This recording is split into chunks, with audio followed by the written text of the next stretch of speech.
সংসারে আমাদের জীবনে যখন কোনো সুখ বা দুঃখ আসে, তার জন্য আমরা কাউকে না কাউকে অবশ্যই দায়ী করে থাকি, তাই না? এই ব্যক্তি আমাদের সাথে এরকম কাজ করেছেন, তাই আমার সাথে এমন হলো। ওই ব্যক্তি যদি এমনটা না করতেন, তাহলে আজ আমি ওই স্থানে পৌঁছতে পারতাম।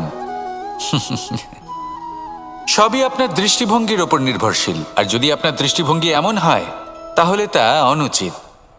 সত্যি কথা বলতে, এই সংসারে ভিন্ন ভিন্ন ধরনের মানুষ আছে। এটা আপনার ওপর নির্ভর করছে কিভাবে তাদের স্বাগত জানাবেন। একবার ভাবুন, আমি আমার দুটো হাত সামনে নিয়ে এলাম, দুটো মুঠো খুলে দিলাম। দুই প্রকারের মানুষ আসবেন, কিছু না কিছু দিয়ে যাবেন।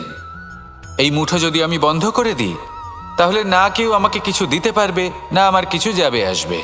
নিশ্চয়ই বুঝতে পারছেন এই দুই ধরনের ব্যক্তি কারা এবং তারা কি দিয়ে যান।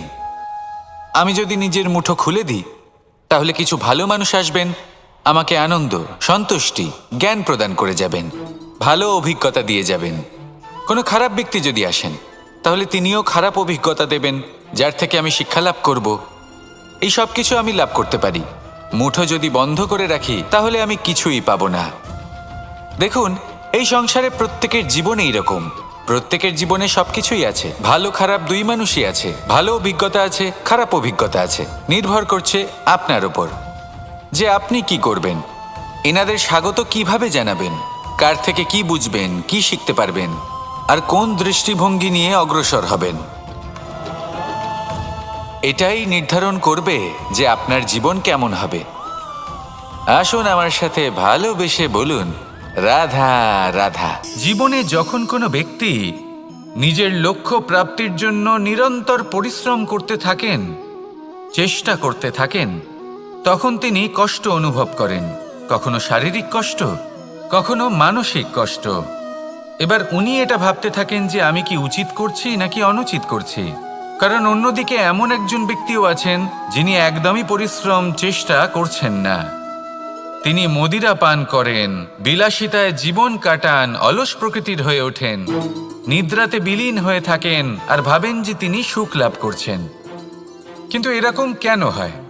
কারণ যখন আমরা সৎ পথে থাকি, উচিত পথে চলি, লক্ষ্য প্রাপ্ত করার জন্য চেষ্টা করতে থাকি, তখন আমাদের ভেতরে থাকা নেতিবাচক শক্তি এবং পাপ এই দেহকে ত্যাগ করে দেয়। আর এই অনুভূতিটাই আমাদের দুঃখের অনুভূতি দেয়, কষ্ট দেয়। এবার সেখানে যদি আমরা কুপথে চলি, অনুচিত পথে চলতে থাকি, তাহলে আমাদের ভেতরে থাকা পুণ্য এবং ধনাত্মক শক্তি আমাদের দেহ ত্যাগ করে দেয়। আর এই অনুভূতির কারণেই আমরা সুখ অনুভব করি। কিন্তু কখনো ভাববেন যে এই সুখ বেশি সময় পর্যন্ত থাকে না। সেই জন্য সবসময় মনে রাখবেন, যদি আপনি জানেন যে এটাই আপনার লক্ষ্য, এটাই উচিত পথ, শুভ পথ, তাতে নিরন্তরভাবে এগিয়ে যেতে চেষ্টা করতে থাকুন। এই কষ্ট আপনাকে সুখের পরাকাষ্ঠায় কখন পৌঁছে দেবে তা আপনি জানতেই পারবেন না। আসুন আমার সাথে ভালোবেসে বলুন, রাধা রাধা। প্রত্যেক মানুষ নিজের জীবনে হীরক তথা হিরে এবং দর্পণ এই দুই দেখেছেন। এই দুই হলো সাদা এবং এরা দুজনেই আলোর প্রতিফলন ঘটায় এবং এরা দুজনেই উজ্জ্বল হয়ে ওঠে। আপনি হয়তো মনে মনে ভাবছেন যে এটা কি ধরনের তুলনা করছি। একটা হিরে তো রত্ন, তার মূল্য দর্পণের থেকে অনেক গুণ বেশি। কিন্তু হিরে থাকাতে দর্পণের মূল্য কিন্তু কোনো অংশে কমে যায় না, তাই না? মানুষ যখন হিরে নিজের হাতে নেয়, তখন সবার আগে কি খোঁজে? দর্পণ, যাতে তার মধ্যে দিয়ে দেখে সে বুঝতে পারে যে সেই হিরে আদৌ তার শোভাবর্ধন করছে কিনা, তাকে ভালো দেখাচ্ছে কিনা, প্রসাধনের জন্য সেটা ব্যবহার করা ঠিক হবে কিনা। অর্থাৎ হীরের উপস্থিতিতে দর্পণের গুরুত্ব কম হলো না।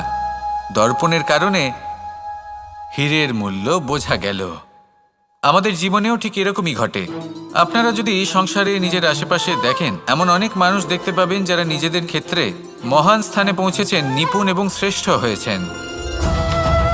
আর তাদের মধ্যে আপনার নিজের মনে হয় যেন আপনি হলেন দর্পণ। নিজেকে ছোট মনে করবেন না। আপনার মূল্য কম হচ্ছে না, আপনার নিজস্ব মূল্য আছে। আর যদি আপনার অস্তিত্ব না থাকে তাহলে ওনাদের অস্তিত্বের মূল্য সংসার বুঝতেই পারবে না। জীবনে সবসময় চেষ্টা করবেন যাতে আপনি আরো বেশি শ্রেষ্ঠ হয়ে উঠতে পারেন। আপনি নিজে যে স্থানে আছেন সেটাকে ছোট মনে করবেন না, তারও নিজস্ব একটা মূল্য আছে। যদি আপনি হিরে হয়ে থাকেন তাহলে অহংকার করবেন না, যদি আপনি দর্পণ হয়ে থাকেন তাহলে নিজেকে ছোট মনে করবেন না। আসুন আর আমার সাথে ভালোবেসে বলুন, রাধা রাধা। মানুষ জন্মগ্রহণ করে, তার সাথে ভয়েরও জন্ম হয়। ছোটবেলা থেকেই আমাদের মনে কোনো না কোনো প্রকারের ভয় থেকেই যায়। কেউ এই বিষয়ে ভয় পায় যে তার কোনো বস্তু তার থেকে দূরে চলে যাবে, কেউ এই বিষয়ে ভয় পায় যে আমি নিজেকে হারিয়ে ফেলব, কেউ এই ভেবে ভয় পায় যে আমার প্রিয়জনেরা তারা যেন আমার থেকে দূরে না চলে যায়, কেউ এই ভেবে ভয় পায় যে আমরা যেন পথ না হারিয়ে ফেলি, আদি ইত্যাদি। কিন্তু সত্যি কথা বলতে ভেবে দেখুন, এই ভয় বাস্তবে কি? শুধুই একটা মনস্থিতি, আর কিছুই নয়। যা কিছু আপনি জীবনে পেয়েছেন তা একদিন আপনাকে হারাতে হবে। এই জীবন হলো আপনারই, কিন্তু তাও একদিন সমাপ্ত হবে। তাই ভয় পেয়ে কি লাভ? এই ভয় শুধু আপনাকে জীবনযাপন করা থেকে বাধা দিচ্ছে, আর কিচ্ছু নয়। পথ হারিয়ে ফেললেই বুঝতে পারবেন যে নতুন পথ কিভাবে বানাতে হয়। কিছু মানুষকে জীবন থেকে হারালে তবেই আপনি বুঝবেন যে আপনার আপনজনকে।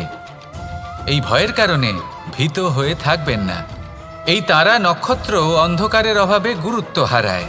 শিবকেও মহাদেব হওয়ার জন্য বিষ পান করতে হয়েছিল। প্রত্যেক পরিস্থিতি, প্রত্যেক সাফল্য আপনার পরীক্ষা নেবে, তাতে উত্তীর্ণ হওয়া হলো আপনার কর্ম। যখনই আপনি ভয় পাবেন বা সংকটের সম্মুখীন হবেন, তখন সাহসের সাথে তার সম্মুখীন হন। মনে রাখবেন, যে সম্মুখীন হতে জানে সাফল্য তার সাথে সবসময় থাকে। আসুন আর আমার সাথে ভালোবেসে বলুন, রাধা রাধা। এই সংসারে সবথেকে বেশি কোমল বস্তু হলো রেশম।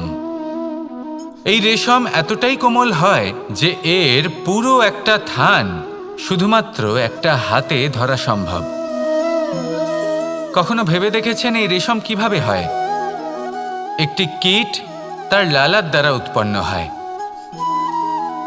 এই কীট সেই রেশমকে পাক দিতে থাকে, পাক দিতেই থাকে, দিতেই থাকে, আর আস্তে আস্তে তার মধ্যেই জড়িয়ে পড়ে।